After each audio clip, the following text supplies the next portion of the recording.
Hello everybody, this is the historiographer. Today we will continue the legendary story of Hayreddin Barbarossa, where we shall see the ways Barbarossa defined the naval struggle between Spain and the Ottomans, and the way his actions led to a build-up to the battle which would seal the fate of the Mediterranean Sea for the next third of a century, the staggering Battle of Previtsa.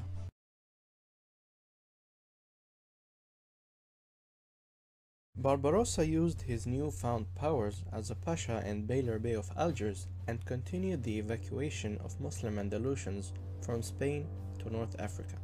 Thus, he gained a sizable and a grateful manpower pool. Hayreddin, seeking to secure his domain, finally recaptured the city of Tlemcen from the Spanish in December 1518, the city of Annaba the next year, and, with a fresh force of Turkish soldiers sent by the Ottoman Sultan, he defeated a Spanish force sent to recapture Algiers. In response to the Habsburg attacks, Barbarossa went on the offensive. Indeed, he sank a Spanish ship and captured 8 others near the Straits of Gibraltar.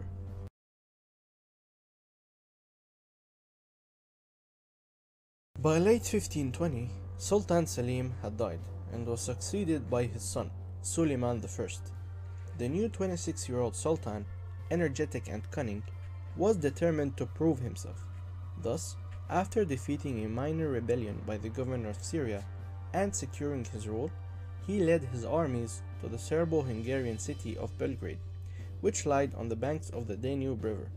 The city, which had successfully defended against an attack by Mehmed the Conqueror, Suleiman's great-grandfather, in 1456, and had for so long acted as a barrier to Ottoman expansion in the Hungarian plateau. Nevertheless, Belgrade was captured in August of 1521, earning the young Sultan a great deal of prestige and fame.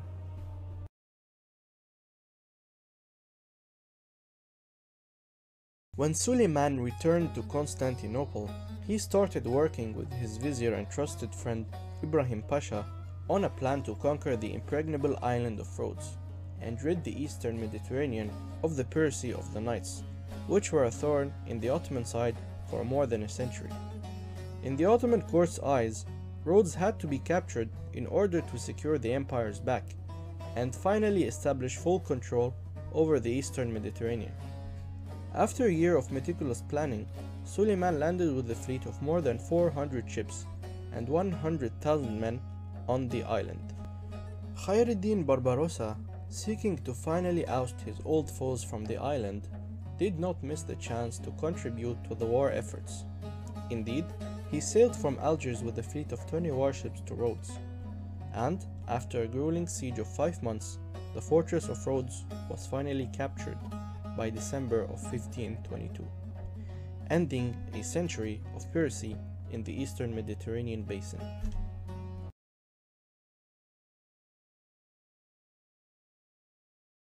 In the subsequent years, Hayreddin Barbarossa strengthened his position in Algeria and crushed minor rebellions, while simultaneously sending his admirals to raid Spanish coastal cities and transport the thousands of Andalusians hiding in the Spanish hinterlands.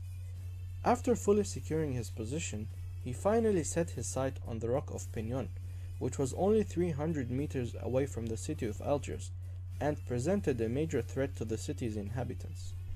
In May of 1529, he succeeded in capturing the Spanish fort on the island of Penon after a 20-day bombardment. The 700-strong Spanish garrison surrendered, and he used the rubble to construct fortifications on the harbor of Algiers. Barbarossa then spent the rest of 1529 transporting thousands of Andalusians. In total, 7 sorties were conducted by Barbarossa.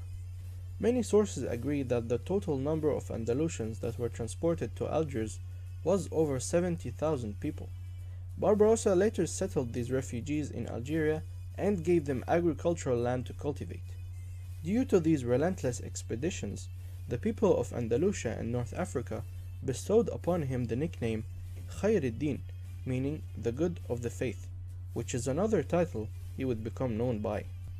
The fall of the Rock of Penon came as a shock to the Spanish efforts, and by now Charles V, the Holy Roman Emperor and King of Spain, was sick of Barbarossa and his constant raids and resistance. In 1530, seeking to eliminate Barbarossa and recapture Algiers, the emperor sent Andrea Doria, a Genoese admiral, at the head of a combined Spanish-Genoese fleet of 40 galleys. Andrea Doria's fleet was intercepted by Barbarossa, who had expected such a move, and Doria was forced to retreat. In response to the attacks, Hayreddin raided the coasts of southern Italy and liberated the town of Tripoli in Libya from the Knights Hospitalier, who now made the island of Malta their new base of operations after being expelled from Rhodes in 1522. Barbarossa then proceeded to raid the coast of Andalusia and finally returned to Algiers by mid-1531.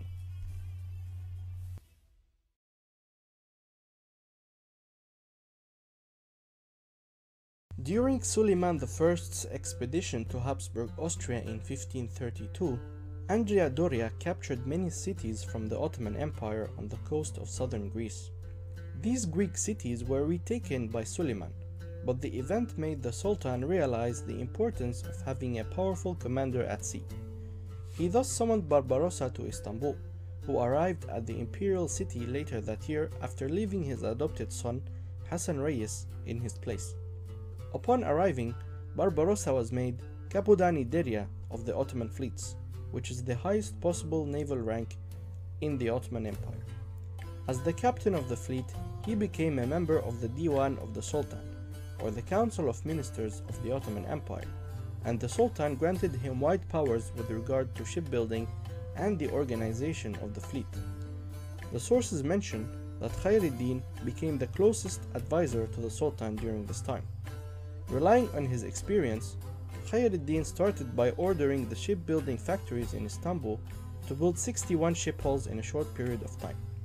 Sultan Suleiman greatly supported Hayreddin with his naval strategy, and Barbarossa's policy was summarized in quality over quantity.